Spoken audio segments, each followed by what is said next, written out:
Hi. Okay, so we have chapter 7. The last thing that happened in chapter 6 um, was Gerda saying, "Sometime in the next few hours, the brother of my best friend would vanish into the west." I whispered a prayer that God would see him there safely and then carry his family through the storm that was sure to follow his disappearance. All right, so now we're on chapter 7. Anna said nothing about her brother on the walk to school the next morning.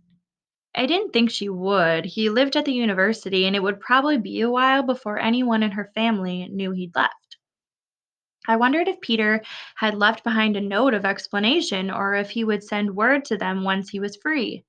I wondered how they'd feel afterward, proud of his courage or ashamed that he abandoned them. And I wanted to know if Peter would ever look back with regret for what he had done. Would I, if it were me who left? I glanced at Anna's cheerful expression and felt a rash of guilt for knowing what she did not. "It's just as cold today," she said. "Hopefully it will begin to feel like spring soon." The weather was trivial. So were the books in her hands and her annoyance with the boy who pulled her hair when the teacher wasn't looking. Anna wasn't even thinking about her brother today, and all I could think about was whether he was still alive. "Are you okay, Gerda?" Anna often preferred to interpret my moodiness as illness. It was the way she tried to understand me. Springtime, sure. Was that even what she asked? My mind was at Checkpoint Charlie, where Peter would have crossed into the west. Fritz said the car had been specially designed to hide him, but the border guards always searched carefully and they had dogs and maybe other detection devices as well.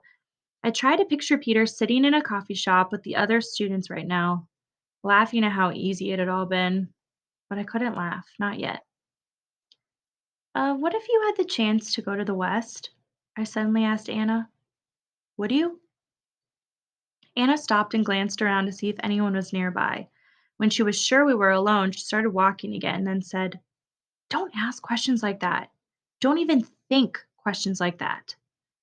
It was wise advice, though I never could stop my thoughts from coming. They just did, all the time.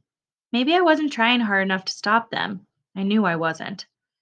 As we approached the same area where I had seen Dominic yesterday, I looked around for any border police. At least for now, the street was empty. Then I turned towards the platform on the west, but nobody was there.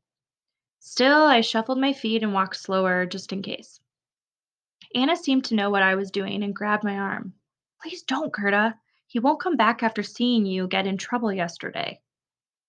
Maybe not, but I still had a hope. "Help me keep an eye out for the guards and we won't get in trouble," I said. Anna huffed, but she began looking around. We couldn't walk as slowly as I wanted. Other students were on our heels, trying to get to school before this cold rain turned to snow. I kept my head down, except for the occasional peek up to the right. There was nothing, and then nothing again. And then just before we passed by, Dominic's blonde head rose into sight. I stopped, but didn't wave. Anna gasped and told me not to look. I ignored that and replied, "He's my brother. I'll bet Officer Mueller has family on the other side, too. You can't split a city in half and not divide everyone in some way." Dom didn't wave this time. Instead, he motioned at someone below him to come up. I barely breathed as I anticipated who it must be. My father. His head rose higher with every step up the platform ladder. He wore glasses now, and his light brown hair seemed thinner. It seemed odd to finally see him, looking much as I remembered him, yet it had been so long I felt I scarcely knew him anymore. He waved only once and wiped a tear from his eyes with the back of his hand. I think I needed to see that, to know he missed me as desperately as I missed him. But then he did something I didn't expect. He danced. Not the formal dances the adults knew, but the silly dance he used to do for me all those years ago. The one from The Farmer in March. He started by pantomiming the father's wife telling the maids to get back to work. His movements were from the song's second verse. We had sung this so many times together when I was younger that the lyrics and actions were etched into my brain. It still ran through my head sometimes at night when he wasn't there to tuck me in. They have a lot to do in the home and the garden, the song went. They dig and they rake and they sing a song. My mouth formed the words even as he performed, and the cheery tune rang in my mind. With the second line, my father pretended to hold a shovel and dig, but when he should have moved to the rake, he only continued the digging motions, looking at me very deliberately, and then made a silly bow, just as he had when he used to do the song together years earlier.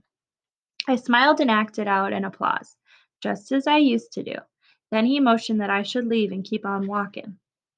I nodded obediently, face forward again, and then Anna and I walked away. You could have gotten us arrested just now, she scolded me. And for what? A silly dance? Papa was playful like that. It used to be my favorite song. But Anna shook her head. We wouldn't have you take that risk just to show you a dance. No, he wouldn't. It took me the whole school day to think about it, while the others dutifully studied geometry, Russian vocabulary, and whatever else we learned that day. I considered Anna's suggestion that perhaps there had been a message in his words. Why had Papa chosen to pantomime that from the middle of the song? If he had wanted me to think about this time of year, March, then the beginning of the song would have made more sense. And if he had danced just to bring up the fun memories, the final verse was the silliest to perform. So why did he choose the middle? I figured it out during reading time that afternoon. 45 minutes in which I could not recall a single word I'd read. It came down to the mistake Papa had made in his performance, where he should have changed from a shovel to a rake. He only kept digging, and that was the end of his dance. He was digging. Papa wanted me to dig, but why? So for today's question, it's going to be not a right or wrong answer. I want to know why you think he was doing that digging motion. So I'll post that too on the slide, and I want to hear your thoughts.